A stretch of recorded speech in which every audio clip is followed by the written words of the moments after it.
Better buckle up. An expert crew No worries. The team was very experienced. Time. pushes a commercial airliner to the limit.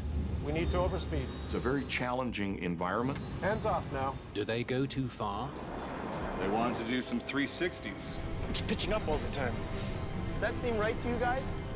And put their plane on a deadly flight path? Damn it!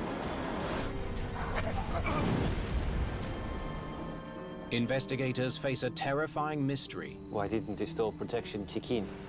Why did one of the world's most advanced aircraft fall from the sky? And how can they stop it from happening again?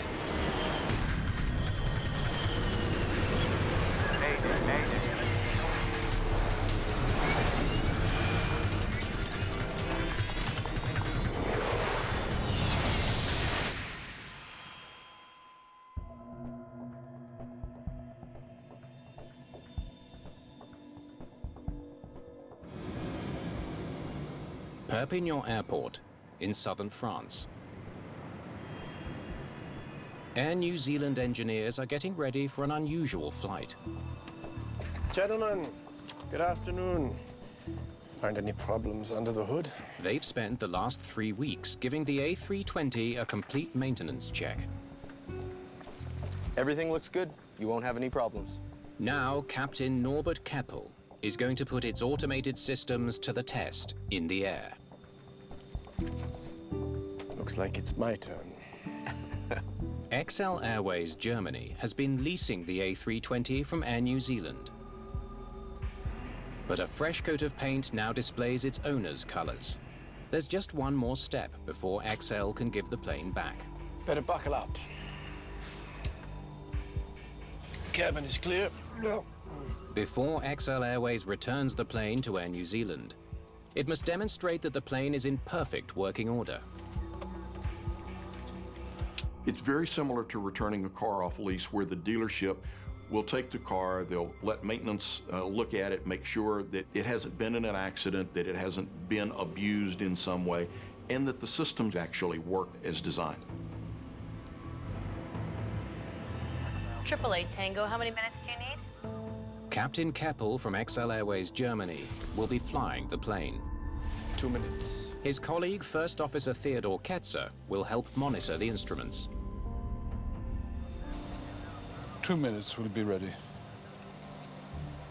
Also on board, Captain Brian Horrell of Air New Zealand.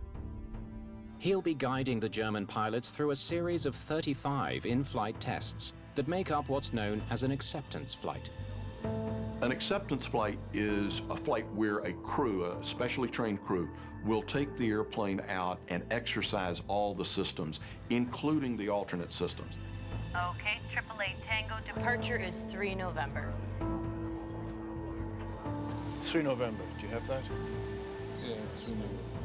Test director and the pilots go through the test plan and agree step by step what they're going to do.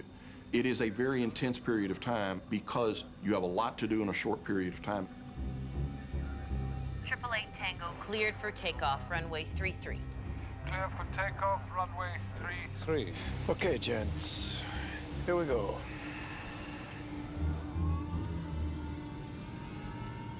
There are no regular passengers on this kind of flight. But 3 engineers and an aviation official from New Zealand are along for the ride. When the test is complete, they'll stay on board for the flight home to New Zealand. They are about to inherit the maintenance responsibility for this aircraft. So having engineers very close to the airplane for an extended period of time is good business. It's good safety. It's the way it should be done. For Air New Zealand, a successful acceptance flight is the key to getting this A320 back into commercial service as soon as possible. V1, rotate.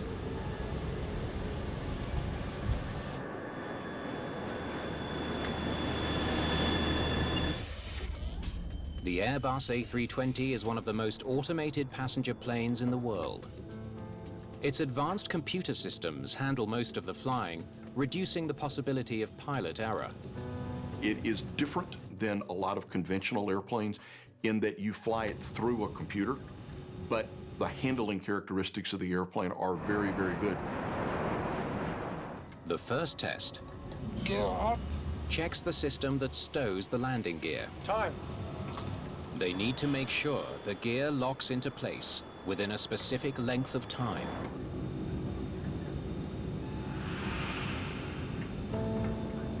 14 seconds is good. XL Tango, bonjour. Climb level 180. A new controller in Bordeaux takes over as Flight 888 leaves Perpignan airspace. Climbing, flight level 180. The flight plan calls for a 2.5-hour trip that reaches the west coast of France before looping back to Perpignan. The route should provide an opportunity to test nearly every system. Do you need anything from us while we climb? Just says to climb flight level 310 and bank angle to 33. Check that it holds the bank angle, and beyond 33 that it rolls back. Horrell asks the pilots to bank the plane into a steep turn. Okay, The captain needs permission to turn so dramatically off course. I'll talk to them. XL Tango, just be advised, could we do one or two 360s? We're an acceptance flight, so it would be nice if you could give us some airspace to do a few procedures. The controller doesn't think it's safe. We cannot allow test flights in general air traffic. We are not doing this kind of flight, sir. Okay, so the flight was actually requested like that. European airspace has got a lot of airplanes moving in a variety of directions. If there is conflicting traffic around them, then the air traffic controller has no choice but to deny the request. Captain Keppel doesn't argue. So, no worries. We'll just go back to Perpignan. There is probably a very minor annoyance level, but professional airmen are adaptive people by nature, and so we'll adapt to it and we'll pick this up later. XL Tango, descend flight level 310 and turn right. turning right, inbound. XL Tango. The Airbus will now loop back east of Bordeaux and return to Perpignan. 20 minutes later, Perpignan Air Traffic Control has Flight 888 back on radar.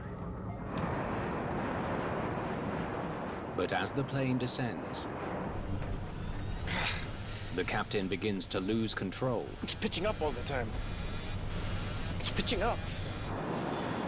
The plane tips up steeply. Does that seem right to you guys? Stick forward. The captain throttles up and pushes his stick forward to bring the nose down, but it doesn't work. The captain's side stick goes forward. It's clearly an effort to try to lower the nose, and I believe he does not understand why the airplane doesn't respond as he's applying pretty well full power. Flaps up. Flaps up! Pulling in the flaps reduces drag and should help them regain control, but it's no use. The plane is diving towards the sea. Oh, God. Oh, God!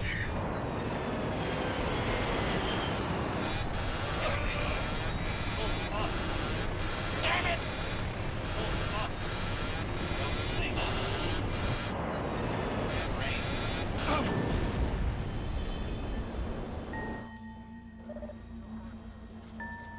XL Tango, contact tower. XL Tango, contact tower. I've got an emergency. Search and rescue teams race to Flight 888's last known location, but there's no sign of any survivors. This is clearly difficult and devastating news for the families of all concerned worldwide. The search goes on into the night. Investigators question witnesses along the coast about the last moments of the flight. I saw the plane flying over me. All of a sudden, it went into a dive.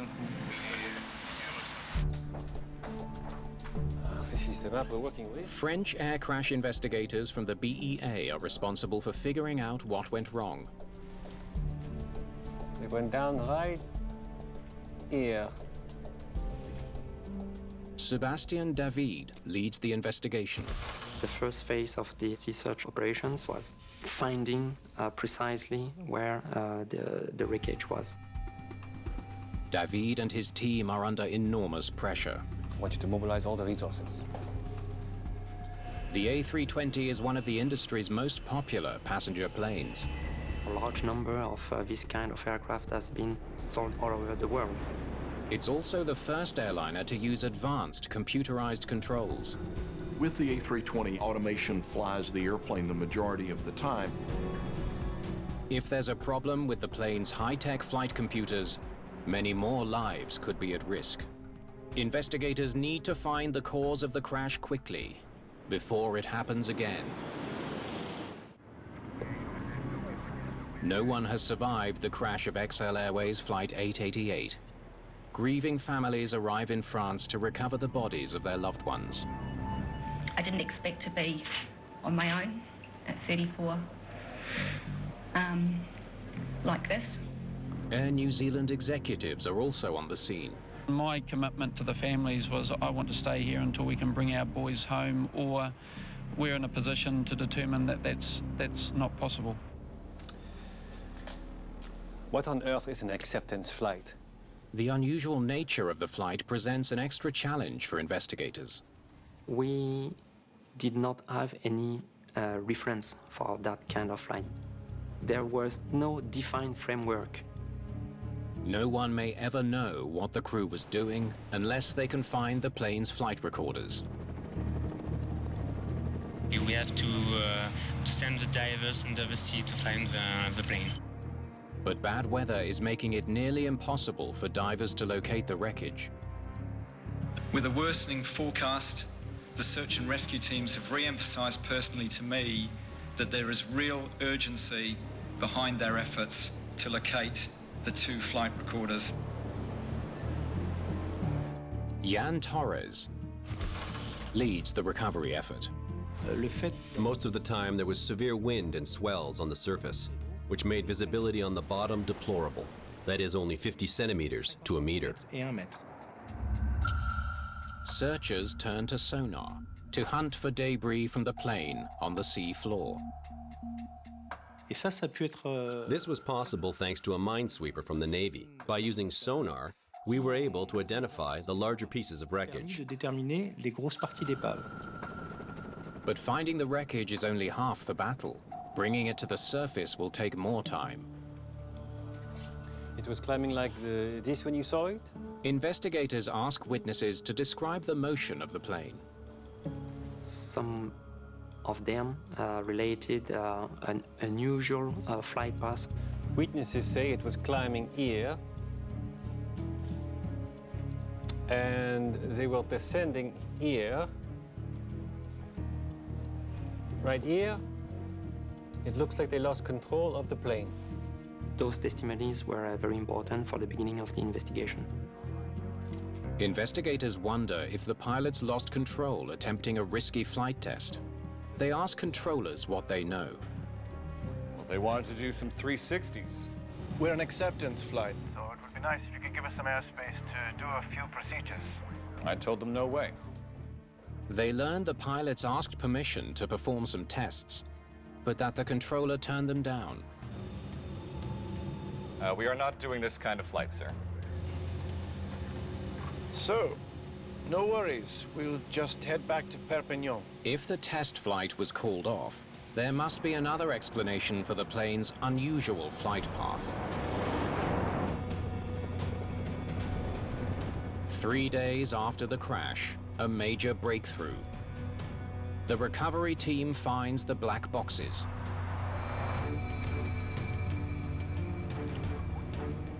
The flight data recorder and cockpit voice recorder may hold the clues investigators need. Nice and easy. Joan Condet is a BEA investigator. The recorders were recovered very quickly. which made us think that we would be able to recover the data on the recorders just as quickly. The boxes are drenched in seawater. The memory cards need to be dried out before the data can be recovered. We open it.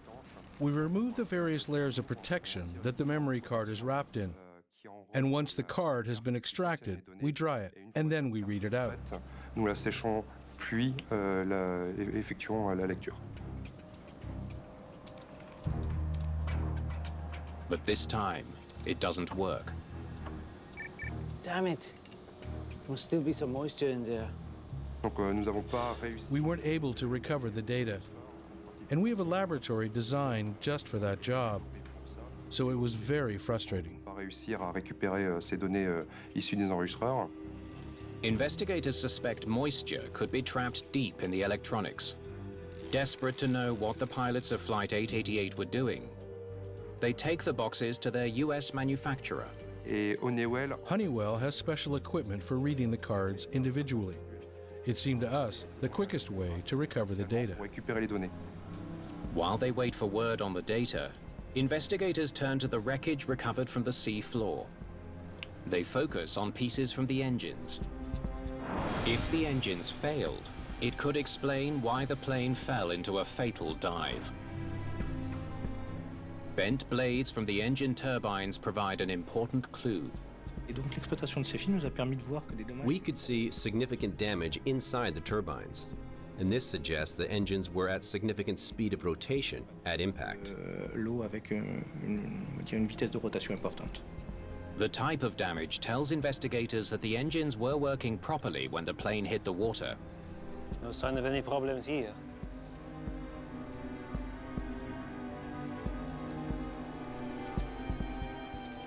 Okay, the engineers worked on these for 3 weeks. Investigators study the A320's maintenance records. See if we can find something, okay? They know that engineers spent 3 weeks preparing the plane for its return to the Air New Zealand fleet. If the aircraft had a mechanical problem or defect, there should be a record of it in the file.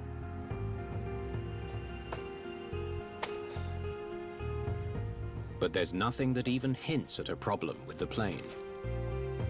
Anyone, anything, nothing. They were comfortable that the airplane was not only safe to fly, but in condition that matched their contractual obligations. Investigators still have no idea what brought down Flight 888, so getting the black box data is more important than ever. It was a big frustration. We were sure that the flight recorders data would help us to understand what happened, but we had to wait.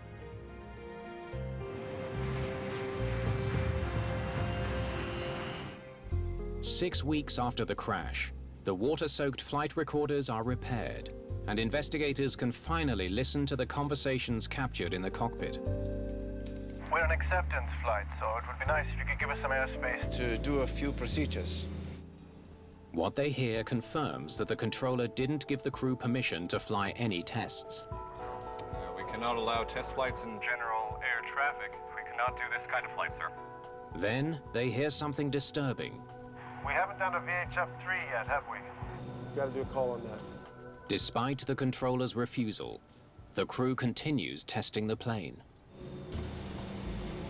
Okay, we can do the VHF-3. Stop. Play that back.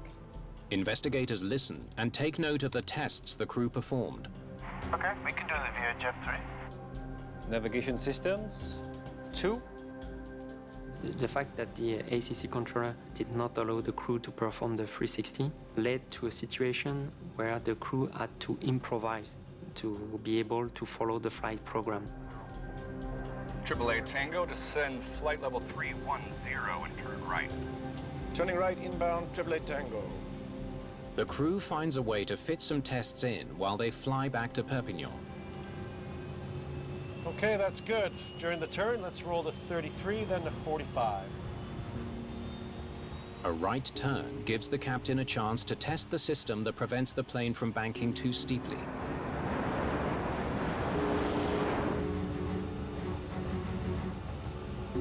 Hands off now. Then he waits for the flight computer to level the plane. Yep, yes, voila, it's all good. Bank angle test, 7. The tests are out of order. They're improvising now. They recognized at that moment they were not going to finish the entire test plan. So what can we do to maximize the time we have left? We need to overspeed. They followed the flight program, taking into account opportunities that were presented to them. You just want to hear the overspeed warning? Many of the tests activate the plane's safety systems and set off alarms in the cockpit. There it is. You can cancel the warning if you like. Overspeed, 8. The crew manages to complete 12 tests in just half an hour. So it's a busy crew. An acceptance flight is very enjoyable from a pilot standpoint, but it is a very challenging environment because you're doing a lot of things with the airplane. As the plane descends below the clouds, the crew sees an opportunity to do another test.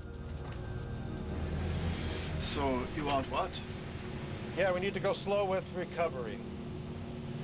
This test requires that the airplane be slowed well below normal speed to let the automated protections activate and then record what they do. When the Airbus slows down too much, the flight control computer should automatically boost speed to prevent the plane from losing lift. Down below the clouds. You would not want to do slow flight conditions at very low altitudes. Those would be items that you'd want to do at 10,000 feet, because if something does go wrong, you want to have room to maneuver and sort it out. Get your power at idle. Adjust pitch. Flaps full. The captain reduces speed and waits for the automatic protections to kick in. But this time, nothing happens. Suddenly, this test is going horribly wrong. It's pitching up all the time.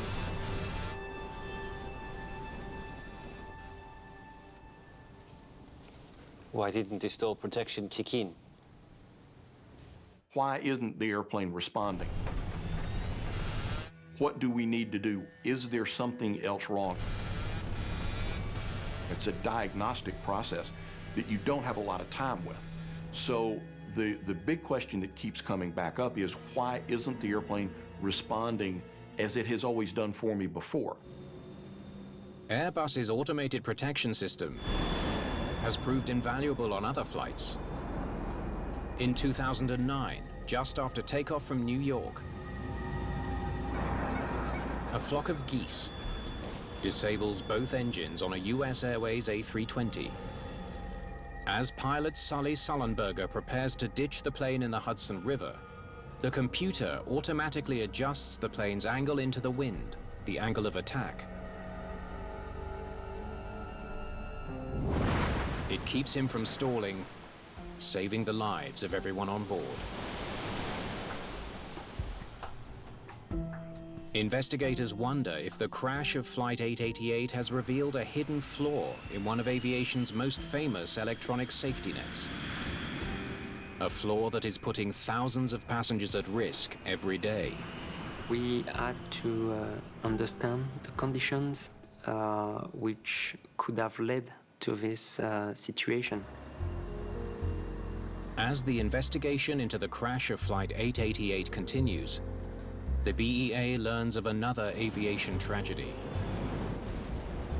An Air France Airbus A330 has crashed off the coast of Brazil, killing all 228 people on board. Sebastian David is losing some of his best investigators as they are reassigned to deal with the Air France crash. The team we had at the beginning of the investigation had to split into both investigations, so that makes it more difficult to conduct the investigation. Monsieur David, I have the angle of attack sensor data. Impeccable. Investigators hope the flight data recorder from XL Airways Flight 888 will finally explain what went wrong in the skies over Perpignan, France. Information from a key set of sensors stands out. That's odd. Partway through the flight, two critical sensors failed at exactly the same time. We knew they were descending here, but the sensors still show a climb. Angle of attack sensors act like small weather vanes on the outside of the plane. During flight, they pivot. Their movement helps the flight computer monitor the position of the plane, so it can automatically adjust the flight systems to maintain lift. It is something that airplanes calculate continuously, and it is most critical as far as advising the pilots of an impending stall. If the sensors got stuck in one position when they malfunctioned, it would explain why the computer didn't detect the dangerous angle of the plane. We need to get a look at those sensors. But the sensors are still missing at the bottom of the sea. The entire gendarmerie was mobilized for the search. We made it understood that it was absolutely critical for our investigation. The wreckage is so deep that divers must work in shifts to avoid decompression sickness or the bends. Diving at 40 meters starts to become what we call a deep dive, and so a diver can only be exposed for a short time because we're dealing with compressed air.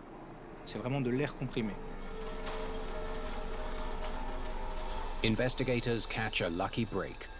After 2 days of searching, divers managed to recover both sensors. One was still attached to a part of the fuselage. A second was sitting by itself on the bottom. Investigators test the mechanism that allows the sensors to move. Anything? It's working perfectly. It was very difficult to imagine a common technical problem that led to the blockage of two angle of attack sensors at the same time, at the same value. There seems to be no way to explain why the sensors failed. Does something jam them? I want to see the FDR data again. David returns to the flight data and searches for anything that might explain why both sensors failed at exactly the same time. I have never heard of angle of attack simultaneous failures. David graphs altitudes and corresponding air temperatures throughout the flight.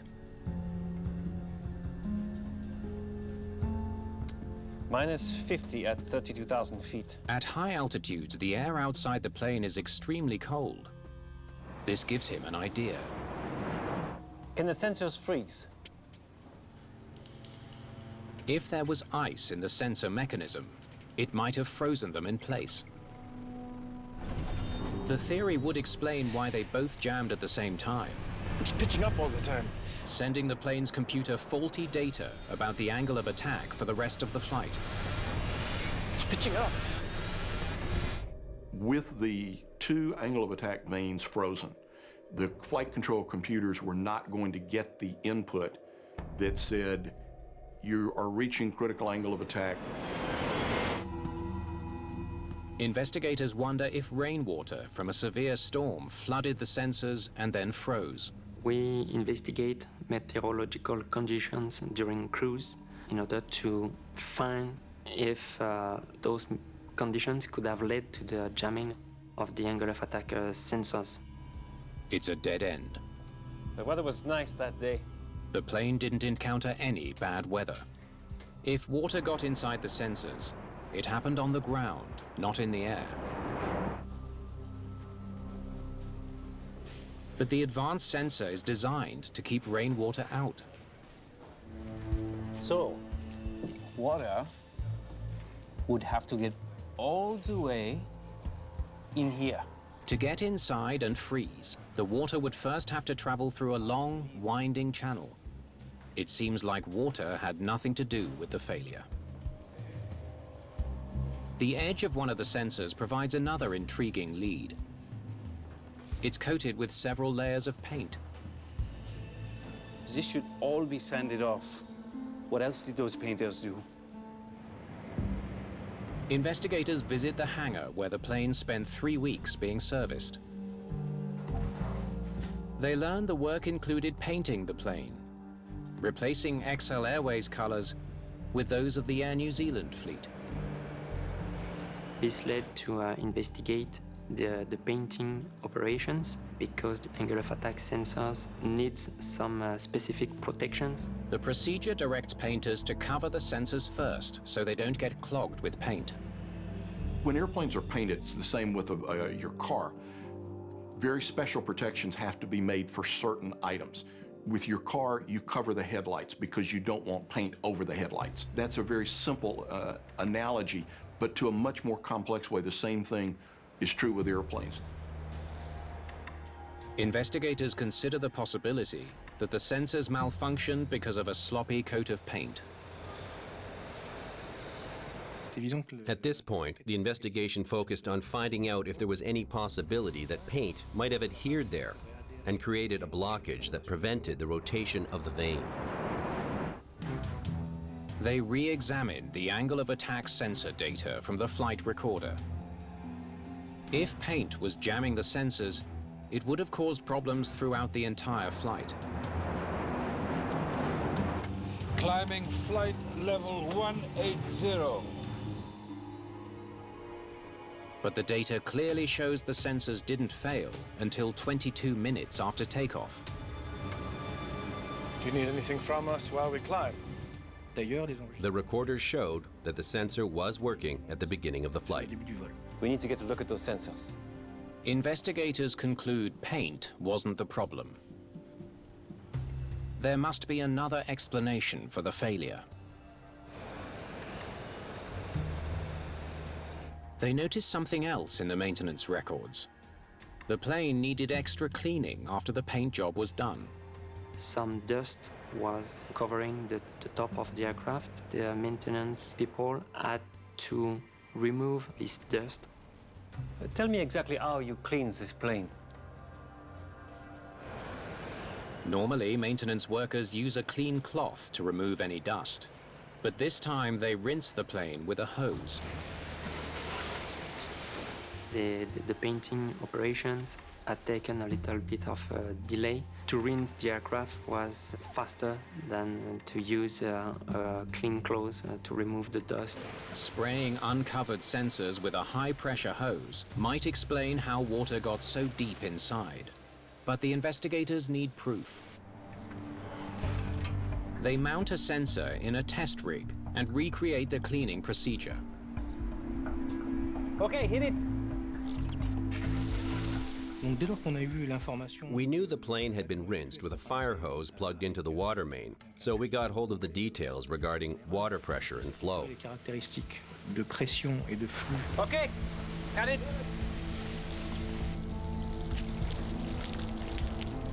Okay, let's get it to the lab. Next, they place the sensor in a freezer and duplicate the cold air temperatures found at 32,000 feet.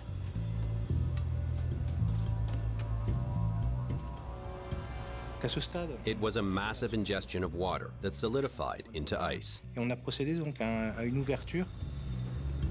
think we definitely got some ice in there. Won't budge. The lab results seem to confirm the investigators' hunch. Ice inside the sensors could have frozen them in place. But there's one final test they need to do to be absolutely sure. We perform a test flight to check what could be the temperature inside the angle of attack sensors. That was the first time such a test was conducted because nobody knew what could be the temperature inside an angle of attack sensor. They flood the sensors of an A320 with water and recreate Flight 888. At low altitudes, the sensors work perfectly. So far, so good. When the plane reaches 32,000 feet, the temperature inside the sensor drops below freezing. There they go. The sensors aren't moving. the water inside freezes and the sensors stop working. Okay, you can bring them home. The result explains why the flight computer didn't prevent the plane from stalling during the low speed test. Get your power at idle. Adjust pitch. Flaps full. With the sensors frozen, the computer can't calculate the plane's true angle of attack. The flight control computers can only respond to data and inputs that they get. In this case, the two angle of attack inputs were simultaneously bad, and the flight control computer has no way to know that. It's pitching up all the time. It's pitching up. Because the angle of attack vanes couldn't move, they could not then activate the low-speed protections that the crew is expecting. The plane's automated safety systems are effectively crippled. But there's another mystery. Stick forward. Just before the crash, the captain tries to fly out of trouble. The last level of protection, if you will, is the crew. Captain Keppel increases power while pushing his side stick forward to bring the nose down. It's a textbook maneuver to prevent the plane from stalling. But it doesn't work. The plane continues to pitch up until it loses lift and falls from the sky. They tried to apply the nose down input on the side stick, but their efforts were not sufficient. Investigators need to know why. A computer simulation helps investigators analyze Flight 888's final flight check, the low-speed test. Okay, get your power at idle. Adjust pitch. Flaps full. Okay, here we go. Captain Keppel deliberately slows his plane down for the test, but the computer lets the speed drop too far, below the minimum needed to keep the plane in flight. They let their airspeed drop to 100 knots. We noticed just how dramatically their airspeed was falling. Pause it. Investigators notice a warning on the cockpit flight display moments before the crash. What is that? They learned that the warning is supposed to alert the pilots the flight computer is no longer helping to fly the plane. It has switched to full manual mode. You get a message in red that appears in the middle of your primary flight display telling you to use the manual elevator trim. The message in English is, use man pitch trim. The warning comes on when the plane's computer gets conflicting information. The frozen sensors are telling the computer the plane is flying level,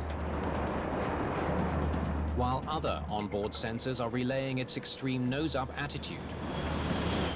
The airplane by design, when it starts getting data that it cannot figure out what to do with, reverted and said, all right, something is wrong, we don't know what, this is up to the pilots to sort out. The plane gave the pilots control right here. It seems the crew of Flight 888 either didn't see or didn't understand the warning being sent by the computer. Stick forward. The pilot uses his side stick to try to lower the nose. In manual mode, that's just not enough. The crew also needs to adjust the trim wheel for a more dramatic change of pitch. The auto trim system is disabled, and the pilots are required to do that manually. But they never do. Now the pilots find themselves in a very, very difficult situation. The airplane's not accelerating, the nose is coming up, it's very hard to get it to come down, and they're at low altitude. The two crew members tried everything to recover and to check the control of the aircraft, but they did not fully understand the situation. Investigators check the pilot's qualifications. Perhaps poor training accounts for their failure to respond properly to cockpit warnings. The captain, who was the pilot flying, was the head of the operations divisions in the airline. The co-pilot was also very experienced as a co-pilot, and the captain that was sitting on the observer seat was also a very experienced captain. Everything looks fine. Their records are spotless. And so the team was very experienced.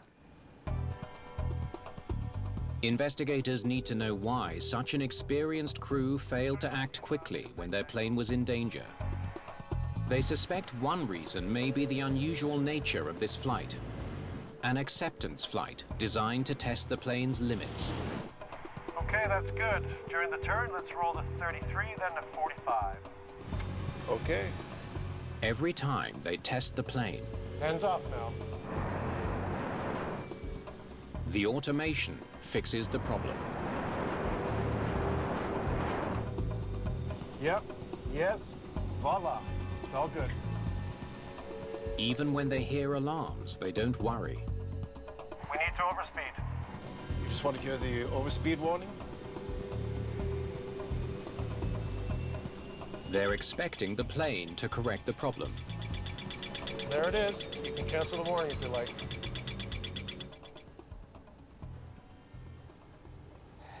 They trusted their plane too much.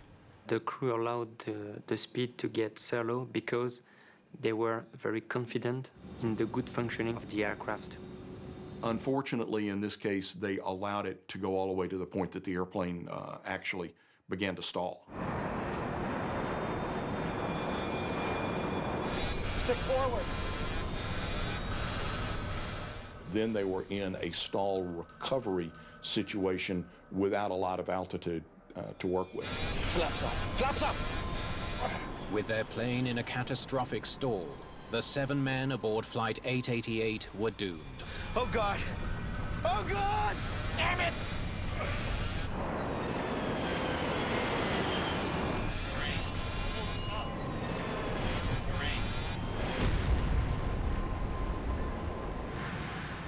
Our march toward automation has nowhere come close to stopping. And it's appropriate. In previous generation airplanes, you first learn to fly the airplane and then you learn to manage the automation. In later generation airplanes, you learn the automation as an integral part. But we have to have the interface between the pilots and the automation improve and mature. The official accident report highlights several contributing factors, including the aircraft washing procedures and the decision to perform flight checks at low altitude. Yeah, we need to go slow with recovery. The report also calls for clearer rules governing acceptance flights and more training for stall recovery. This led the BEA to recommend training for the pilots to be able to recover from stall conditions. Improved training for loss of control events is something that all pilots need. Loss of control is the leading cause of fatalities in all aspects of aviation.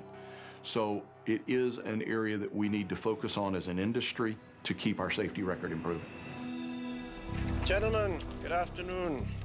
Acceptance test flying is going to be with us. Maintenance check flights are a necessary part of aviation. Better buckle up. And so we need to take these lessons and learn them well because we're going to be doing these flights again.